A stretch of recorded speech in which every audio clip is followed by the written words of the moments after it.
Friend, मैं रोशन राज आप सभी का स्वागत करता हूं अपने YouTube channel make the life bright पे। दोस्तों, आज का हमारा टॉपिक है क्वाड्रिलेटरल से रिलेटेड, जिसके अंतर्गत एक्सरसाइज 10B का क्वेश्चन नंबर 9 एंड 10 देखेंगे। तो चलिए दोस्तों, क्वेश्चन नंबर 9 देखते हैं।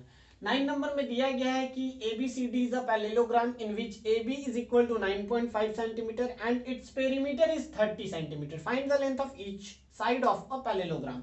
तो थोड़ा पहले समझने का प्रयास करते हैं।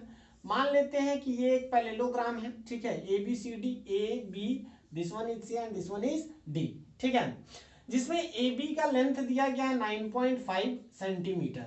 हमें प्रत्येक साइड फाइंड आउट करना है और इसका पेरीमीटर दिया गया है क्या, 30 सेंटीमीटर। तो पेरीमीटर मींस क्या, length of outer boundary. Length of outer boundary को ही हम लोग क्या कहते हैं, पेरीमीटर कहते हैं। यहां पर तो हालांकि अगर इसको लेंथ और इसको ब्रेथ हम मान ले तो 2 इंटू एल प्लस बी हो जाएगा, ठीक है। लेकिन अगर वैसा नहीं भी मानते हैं तो अगर ये 9.5 है तो जाहिर सी बात है ये भी 9.5 होगा, ठीक है। आई थिंक यहां तक आपको समझ आ रहा होगा। और हम इसको मान लेते हैं कि ये x है तो ये भी क्या होगा, x सेंटीमीटर होगा, ठीक है ना। तो अब ये चारों का सम किसके इक्वल होगा, पेरीमीटर के इक्वल होगा। It means 9.5 centimetre plus 9.5 centimetre plus x centimetre plus x centimetre is equal to कितना, 30 सेंटीमीटर, ठीक है। अब इसको अगर हम सॉल्व करें तो इसको सॉल्व करें तो ये हो जाएगा 19 centimetre plus 2x centimetre is equal to 30 हो जाएगा, ठीक है।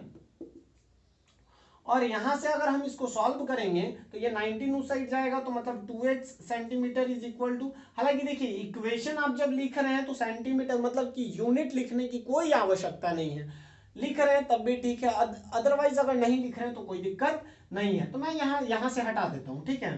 2x इज इक्वल टू 30 और ये 19 उधर जाएगा तो माइनस में, तो 30 minus 90 is equal to 11 and x is equal to 5.5, ठीक है। तो हम x का वैल्यू कितना निकाले, 5.5। तो ये जो था ये हम x सेंटीमीटर माने थे, इट मींस 5.5 सेंटीमीटर इधर हो गया और ये भी 5.5 सेंटीमीटर हो गया। आई थिंक आपको ये समझ आया होगा। चलिए तो क्वेश्चन नंबर हम लोग 10 देखते हैं, ठीक है। 10 नंबर आपको साइड में दिख रहा होगा, ठीक है। तो चलिए क्वेश्चन नंबर 10 को हम लोग समझने का पहले प्रयास करते हैं। तो पहले फिगर यहाँ पे आप ड्रॉ कर लीजिए। ये एक रोम्बस है, ठीक है, ये एक रोम्बस है और ये दिया गया है कि ABCD is a rhombus, then find the value of x and y। तो यहाँ पर x और y कौन कौन सा है तो मैं यहाँ पे मेंशन कर देता हूँ। ये हमारा x है और this one is y, xy हो गया और ये हमारा 110 डिग्री है, ठीक है। तो हमें इसका वैल्यू फाइंड आउट करना है कि हम कैसे इसका वैल्यू फाइंड आउट करें, ये चीज हमें देखना है, ठीक है। तो इसके लिए आप क्या कर सकते हैं, एक चीज तो आपके दिमाग में ये आ रहा होगा कि all side of a parallelogram are equal. तो देखिए कोई भी क्वेश्चंस आप अगर बना रहे हैं ना, तो जैसे पैरेललोग्राम, अगर पैरेललोग्राम से रिलेटेड आप क्वेश्चन सॉल्व कर रहे हैं तो पैरेललोग्राम का कुछ प्रॉपर्टी आपके माइंड में होना चाहिए। तो यहाँ पर हमें x और y का वैल्यू जब फाइंड आउट करना है तो आपको ये पता है कि all sides are equal. It means हम ये भी तो कह सकते हैं कि इन ट्राइंगल ABC, ठीक है, AB that is equal to BC। AB और BC क्या है, इक्वल है। और आपको ये पता है कि if in a triangle two sides are equal then it's corresponding angle must be equal. अगर ये दोनों साइड इक्वल है तो ये और ये दोनों भी तो इक्वल होगा, मतलब कि ये अगर x है तो ये भी क्या हो जाएगा, x, ठीक है ना। आई थिंक आपको ये समझ आ रहा होगा, ठीक है। तो यहां पर हम अगर ये दोनों को x मान लिए तो according to question x plus 110 degree is equal to 180 degree, ठीक है। और इसको क्योंकि ये तीनों का सम कितना होगा, 180 के इक्वल होगा, ठीक है ना। अब देखिए तो ये 110 अगर हो गया तो ये twice of x is equal to, ये उस साइड में ट्रांसफॉर्म करेगा तो माइनस में जाएगा और 180 minus 110 is equal to 70 degree. x is equal to हमारा कितना हो गया, 35। ये हमारा कितना हो गया, 35। अब देखिए आपको y फाइंड आउट करने की आवश्यकता नहीं है, y तो ऐसे ही, ये दोनों क्या है, अल्टरनेट इंटीरियर एंगल है, तो ये क्या हो जाएगा, 35। ये भी y का वैल्यू भी कितना आ जाएगा, 35 डिग्री आ जाएगा, ठीक है। आई थिंक आपको ये समझ आया होगा। चलिए 10 का सेकंड नंबर क्वेश्चन देखते हैं।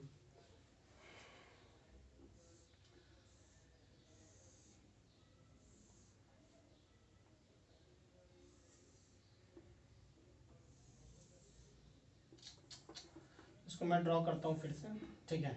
आई थिंक अब जो भी फिगर आपको मतलब समझ सकते हैं आप, ठीक है, A B C and this one is D, ठीक है। और यहाँ पर ओ है, ये हमारा y डिग्री है, ये x है, और ये हमारा कितना है 40 डिग्री है। हमें वैल्यू फाइंड करना है किसका, तो x एंड y का वैल्यू फाइंड करना है। तो यहां से आप थोड़ा सा पहले ये समझिए कि अगर ट्रायंगल ए बी डी की बात करें, ए बी डी में we have A B that is equal to A D. A B जो है ये इसके इक्वल है, मीन्स x और y दोनों भी इक्वल होगा। It means x degree is equal to y degree, ठीक है। तो हम लिख देंगे in a triangle, if in a triangle two sides are equal, then its corresponding angle are also equal, ठीक है ना। अगर साइड इक्वल है तो कॉरस्पॉन्डिंग एंगल भी क्या होगा, इक्वल होगा, ठीक है। Corresponding two sides are equal then it's corresponding angle यहाँ पे छूट गया, ठीक है, एंगल आर इक्वल। तो ये दोनों एक्स और वाई दोनों भी यहाँ पे भी इक्वल होगा। और आपको ये पता है कि रोम्बस में जो डायगोनल होता है, बोथ डायगोनल इंटरसेक्ट या फिर कहें कि bisect each other at 90 degree. ये प्रॉपर्टी आपके माइंड में होना चाहिए इस क्वेश्चन को बनाने के लिए। तो यहाँ पर ये जो एंगल फॉर्म कर रहा है ये 90 डिग्री फॉर्म कर रहा है, तो 90 plus 40 130, then it become 50 degree, ठीक है। यहाँ से बहुत सिंपल है। आपको अगर ये प्रॉपर्टी याद है कि जो डायगोनल होता है रोम्बस का, वो एक दूसरे को बाइसेक्ट करता है 90 डिग्री, और ये 90 डिग्री है तो angle sum property in triangle A B O में अप्लाई करेंगे और इसका वैल्यू फाइंड आउट कर देंगे, ये एक्स का वैल्यू फाइंड आउट कर देंगे 50 डिग्री। और अगर ये 50 डिग्री तो ये भी हमारा कितना हो जाएगा, 50 डिग्री हो जाएगा। आई थिंक आपको ये समझ आया होगा, ठीक है। चलिए थर्ड नंबर इसी का देखते हैं।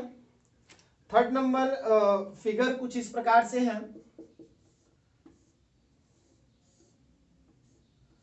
देखिए समझने का प्रयास करिए, खुद से सॉल्व फिर करिए, ठीक है। सॉल्यूशन से ज्यादा इंपॉर्टेंट समझना है, ठीक है।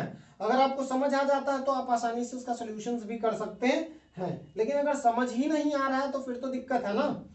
तो समझने का ज्यादा प्रयास करना है, लिखने का कम प्रयास करना है, उसका सॉल्यूशंस फिर आसानी से हो जाएगा आपका, ठीक है, लेकिन समझे तब, ठीक है।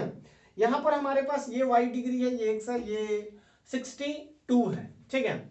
तो अब यहाँ पे समझिए, अगर ये y है तो जाहिर सी बात है ये भी क्या होगा, y होगा, ठीक है ना, कोई दिक्कत आई थिंक नहीं होगा, ठीक है। ये y तो ये भी y, because BC is equal to CD। तो हम अगर ट्रायंगल BCD में बात करें तो ट्रायंगल BCD में आपको ये देखने को मिल रहा है कि दो साइड इक्वल है, तो उसका कॉरस्पॉन्डिंग एंगल भी इक्वल होगा, इसलिए ये y दोनों इक्वल होगा, ठीक है। अब देखिए तो एंगल हम ये लिख सकते हैं DAB that is equal to angle DCB। ये जो एंगल है वो इसके इक्वल होगा, ये टोटल एंगल के इक्वल होगा, इज इक्वल टू 62 डिग्री। कैसे, तो आप ये रोम्बस जो है, रोम्बस भी एक पैरेललोग्राम है और आप पैरेललोग्राम में पढ़ चुके हैं कि अपोजिट एंगल्स आर इक्वल। तो ये 62 डिग्री है, ये टोटल एंगल A, तो जाहिर सी बात है एंगल C भी क्या हो जाएगा, 62 डिग्री के इक्वल होगा। और ये y है, ये भी y है, तो in triangle BCD according to question y plus 62 is equal to 180। ये y और ये 62, इसका वैल्यू हमारे पास 62 आया। तो twice of y is equal to 180 minus 62 is equal to 118, और y का हमारा वैल्यू यहां से आ गया 59 degree. 118 divided by 2 is equal to 59 degree, ठीक है ना। अब ये हमारा ये अगर 59 डिग्री आया, जाहिर सी बात है ये हमारा 90 डिग्री का होता है, तो आप x का भी वैल्यू अब आसानी से फाइंड आउट कर सकते हैं। जिस तरीके से यहाँ 90 लिखा हूँ, यहाँ पे भी उसी प्रकार से 90 लिखा था, ठीक है, क्योंकि जो डायगोनल होता है बाइसेक्ट करता है एक दूसरे को 90 डिग्री पे, परपेंडिकुलरली बाइसेक्ट करता है, ठीक है। तो ये 90, ये 59, तो जाहिर सी बात है ये कितना हो जाएगा 30, वन हो जाएगा। एंगल सम प्रॉपर्टी यहां पर भी अप्लाई कर दिए। तो ये आपको जो लाइंस एंड एंगल और जो बेसिक सा जो ट्रायंगल चैप्टर पढ़े उसका यहां पर बहुत ज्यादा प्रयोग हो रहा है। जो 2-3 क्वेश्चंस अभी बनाए हैं वहां पर एडजेसेंट एंगल का प्रयोग हुआ जो कि लाइंस एंड एंगल में हम लोग पढ़े थे। यहां पर ज्यादातर जो हम यूज किए हैं वो angle sum property of triangle use किए हैं। आई थिंक आपको ये दोनों क्वेश्चन समझ अच्छे से आया होगा। अगर वीडियो अच्छा लगे तो प्लीज लाइक और सब्सक्राइब करना ना भूलें। ओके।